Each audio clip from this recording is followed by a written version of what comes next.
There are three things that you should never share with anyone about your homestead, farm or piece of land that you own.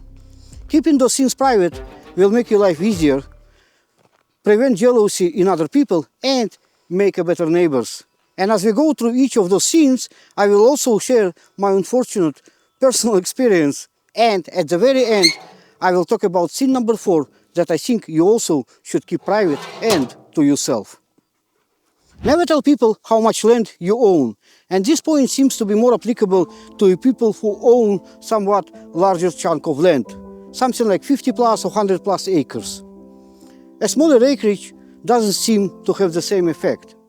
And I don't know what it is about owning land, but it will make some people jealous of you and will change their attitude and their relations with you.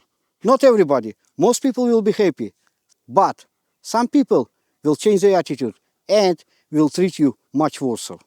I made that mistake 9 years ago when we just got our current place. Back then, I was so happy that I could not wait to share a good news with some of the co-workers who I considered to be friendly.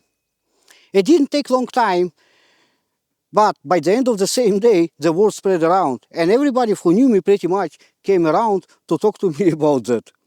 Most people were happy for me. Some were curious what I'm gonna do going forward. Will I stay in Toronto or will I move out to the property, and what I will do in general. But some people changed their attitude toward me pretty much almost instantly. Suddenly people who I knew for years stopped saying hi to me, started giving me weird looks. And the tension between me and them became so strong that you could almost cut it with a knife in the air.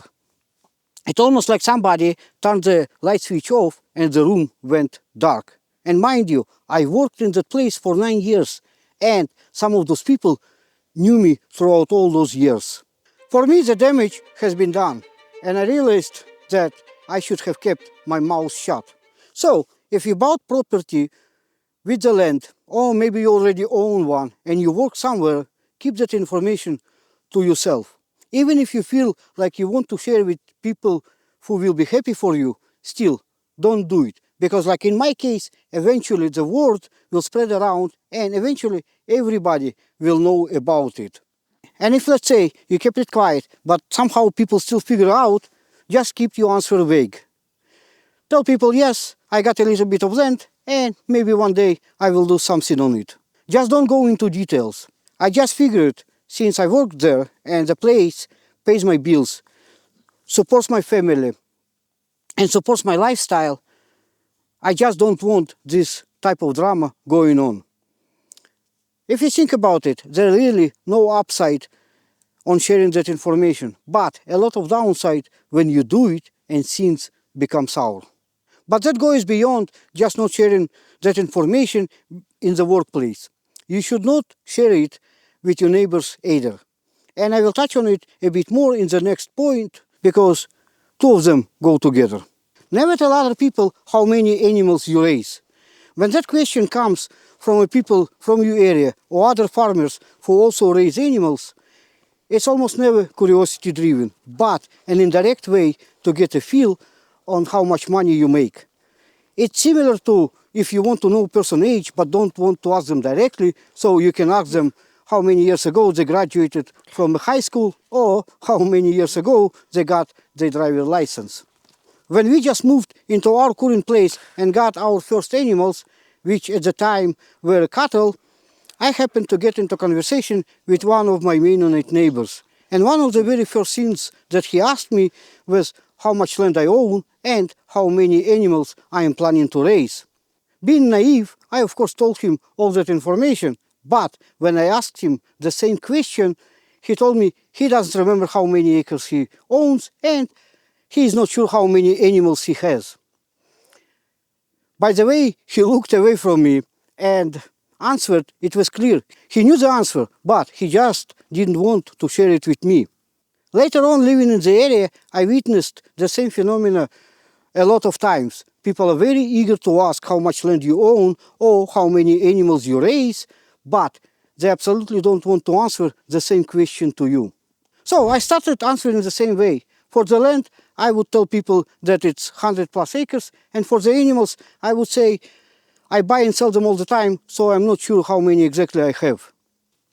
The thing about that question is, we live in an era of social media, and if you raise animals and sell your produce, then you likely have a website or, at the very least, a Facebook business page, where you pretty much advertise your produce and prices that you sell. So, if people know how much land you own and how many animals you raise, they can easily calculate and get a feel on how much money you make. Those questions usually go hand by hand, and there's really no upside on sharing the exact numbers, and a lot of downside if you actually do. So, it's better to keep that information private and for yourself. Which brings me to your moneymaker, point number 3. Never tell people how you raise your animals and how you feed them, especially if you raise those animals to harvest them later and sell them as a produce. You probably didn't expect to hear that point, but the thing is, different feeds and ways of raising animals affect meat taste differently. And this is one of those money-making secrets that will make your customers come and keep buying your produce instead of produce from the other places, which includes other farms. My customers would often ask me what I do different than everybody else that my meat tastes like no other meat they ever bought in their life. And with customers, I would often share some of that information. For example, I would tell them that I use high quality products and I don't cheapen on an animal's diet. I would even joke that me and my wife, we do have a grocery budget, but there's no budget for my animals. But for the most part, customers will never ask about any more details, because at the end of the day, all they care is that animals are treated well, have a good quality of life, fed well, and they get a top shelf product. But for your competition, you never want to share that secret, because you don't want people to copy it and for you to lose the edge. There's a lot of research and studies on how different feeds affect a meat taste, and anyone who is willing to spend a day or two can find them and make their own plan. But most people will never do it, so you are lucky that way. This is your advantage in face of competition. This is your unique selling point, and there's absolutely no upside of revealing that information. If anything, it's only going to harm you, because you will lose your edge and it will cost you money. Basically, keep that information to yourself. And if you think other farmers will not ask it, believe me, they will. I usually just answer, I don't know, I just feed them well. Don't get me wrong, I love my neighbors. They are hardworking and honest people, and if they ever need my help, I will be the first in line to offer it. But at the end of the day, when everything normal, me and them trying to attract the same customer, and they are my competition. So I would like to keep the edge I have and my secrets to myself. Now let's talk about point number 4 that I promised. Never tell people how much you paid for your property. It seems to be socially acceptable for people to ask how much you paid for your property and to reveal how much they paid for their property. But personally, I think it goes hand to hand with point number 1 and point number 2 about not revealing your personal financial information and keeping it to yourself. I think it helps to keep a better relations when people just don't know anything about your finances. Because often people see the end result. They see how much land you have, they see how much you achieved, but you and me both know that by the time you buy that farm, homestead, or land, you pretty much spend all your money on it and probably got into some debt and maybe even took some mortgage. So, your bank account is empty, but people don't see it. People just see the end result and they make their opinion based on that end result. Bottom line is, there's absolutely no upside on revealing that information to anyone else. Personally, I just try to tell people that I prefer not to say. And usually it ends the conversation right then and there. If you like that video, I hope I earned your subscription. And you might like to watch my next video, which talks about advantages and disadvantages of living rurally. That video should be coming up right about now. And we will talk very soon again.